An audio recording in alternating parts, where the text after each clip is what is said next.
Olá, querida Rede CLAD. Nós vamos falar em português, que também é uma língua oficial da rede da CLAD.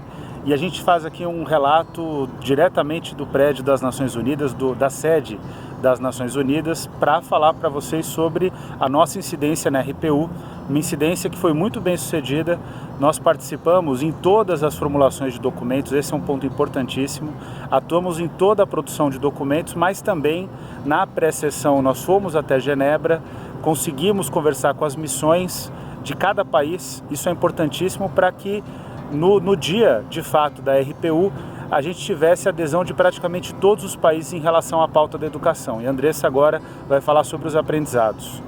Um dos principais aprendizados que nós destacamos sobre a incidência na revisão periódica universal é de sugerir às missões dos outros países que façam recomendações ao Brasil que sejam positivas e relativas às críticas que nós tínhamos em relação ao cumprimento do direito à educação.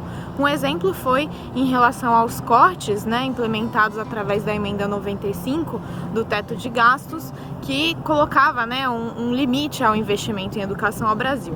E então as sugestões que nós colocamos era de fornecer investimentos adequados em educação para o cumprimento do Plano Nacional de Educação no Brasil.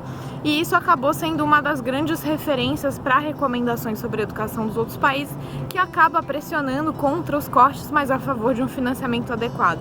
Então esse posicionamento positivo é sempre importante em fornecer nas recomendações às outras missões dos países.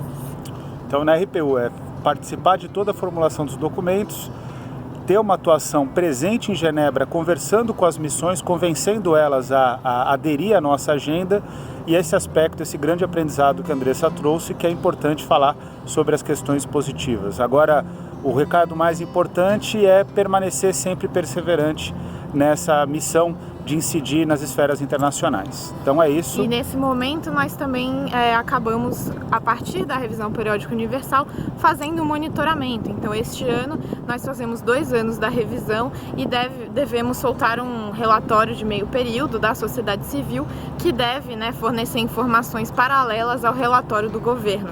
Então esse monitoramento contínuo até a próxima revisão também é importante para colocar essa memória nos outros países e nas missões, para que eles possam também sempre lembrar de fazer as recomendações de monitoramento do cumprimento dessa agenda por parte do governo.